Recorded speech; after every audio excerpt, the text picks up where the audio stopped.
Selamat pagi, selamat siang, dan selamat malam Bapak Ibu dosen. Saya Muhammad Farid Alasan, NRP 049 dari kelas D4 ITB. Di sini saya akan menjelaskan tentang proyek saya, yakni MVP dari sistem peminjaman ruangan. Oke, di sini saya pakai Docker. Nanti Dockernya saya jelaskan di akhir. Di sini untuk Docker desktopnya sudah saya runningkan. Kemudian saya build. Di sini sudah build. Kemudian saya akan masuk. Saya masuk ke frontend. Nah, ini adalah, saya juga menggunakan login multi role yang dimana saya menggunakan JWT. Kemudian saya aktifkan, saya masuk ke frontend. Kemudian di sini akan diarahkan ke borrower page atau page peminjam setelah login. Dari sini sistem itu membaca role-nya apakah role peminjam atau role admin. Nah, seperti ini. Jika admin akan diarahkan ke admin page, jika peminjam akan diarahkan ke borrower page, seperti itu.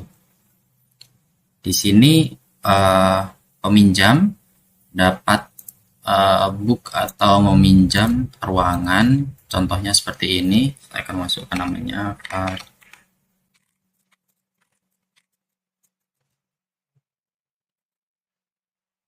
Nah, di sini sebagai peminjam dapat mengajukan booking. Saya juga menggunakan logika bisnis logic agar waktu mulai itu tidak bisa sama dengan waktu selesai. Seperti ini. Nanti akan muncul warning.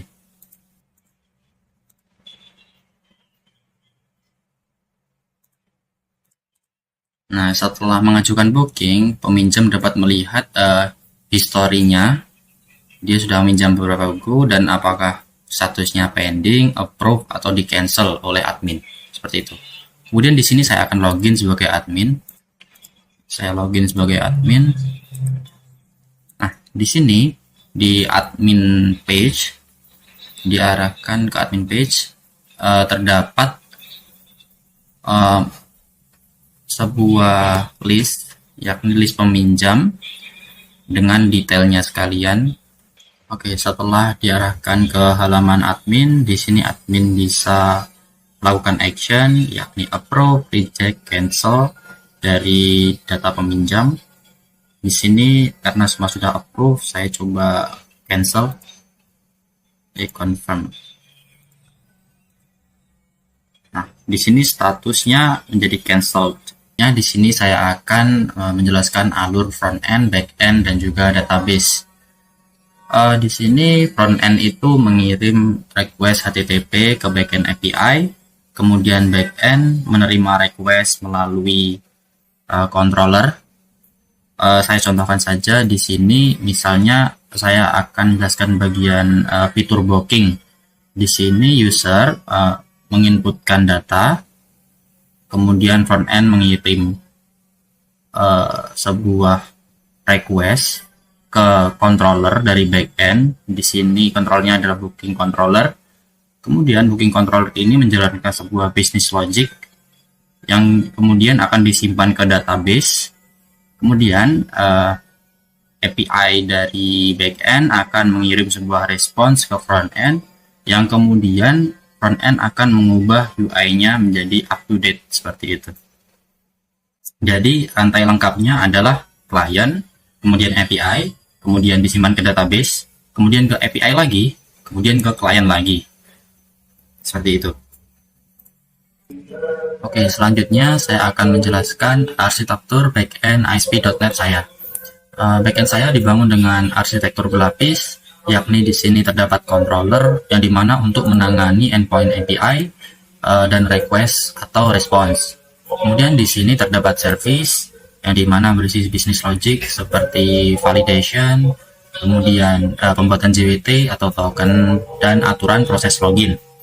Kemudian di sini saya juga menggunakan data atau DB context yang dimana bertujuan untuk akses database menggunakan Entity Framework Core. Kemudian di sini juga terdapat models atau DTO yang dimana digunakan untuk mengatur atau membuat struktur data dan kontrak request atau response API. Kemudian di sini juga saya menggunakan migration dan juga seeder. Seeder sendiri untuk mengisi atau membuat database secara manual.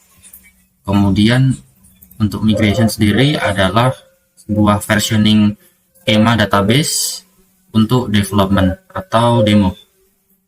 Nah, di sini untuk keamanan saya juga menerapkan JWT authentication, role based authorization untuk seperti role admin dan peminjam tadi.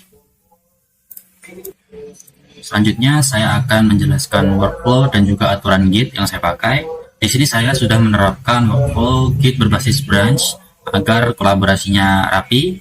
Di sini saya menggunakan konvensional strategi, yakni strategi yang saya pakai adalah feature untuk fitur baru, kemudian bug fix untuk perbaikan bug, hotfix untuk perbaikan mendesak, dan juga develop sebagai branch utama.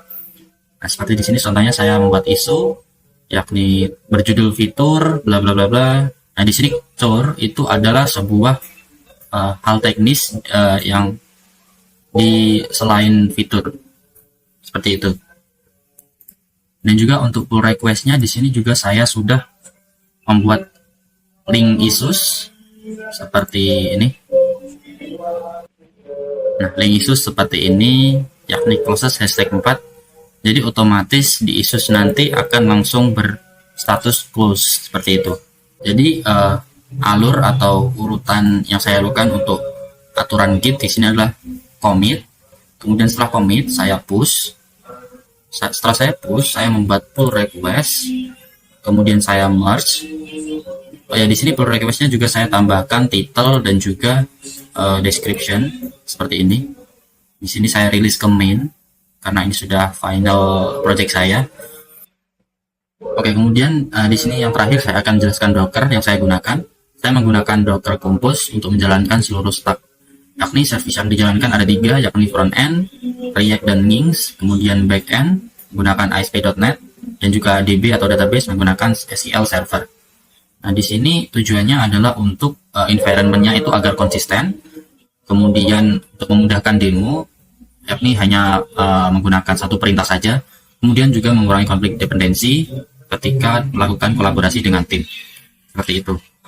Oke, jadi kesimpulannya MVP saya sudah berjalan secara end-to-end, dan terima kasih atas perhatiannya. Assalamualaikum warahmatullahi wabarakatuh.